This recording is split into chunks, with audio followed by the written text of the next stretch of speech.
Just so happens today I was reading in Ezekiel chapter 37, where God takes Ezekiel to the valley of bones, and he gives Ezekiel an odd command: prophesy to these bones, speak to them the word of the Lord.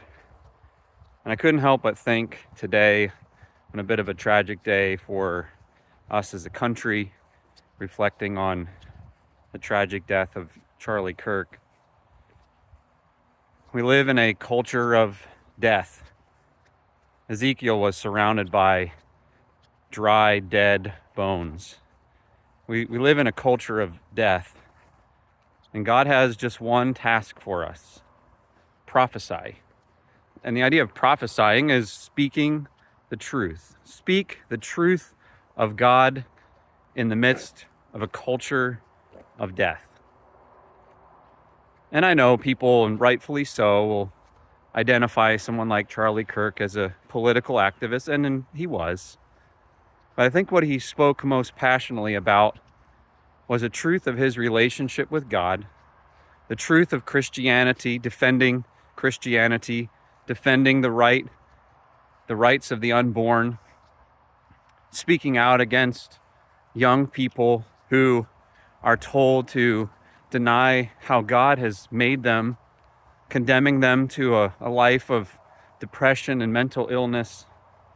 He spoke the truth of God in a culture of death. And today we might be tempted to think about, well, some of those views are my views. Many of Charlie's views were my views. They are my views. And you might be tempted to think, well, maybe we should pull back. Maybe we should not be so vocal. Maybe we should stop declaring the truth of God. And I'm going to say we need to do the exact opposite. We are in the valley of dry bones, and I realize the interpretation of that is the nation of Israel and how God's going to bring them back. But I think the application, we are in the midst of death, and God wants us to speak his truth. And here's the thing about truth, especially God's truth, the truth of the gospel. That truth is powerful. And when we speak God's truth, it's not power in ourselves. It's not power in us. The power is in God's truth. And today, may we proclaim God's truth.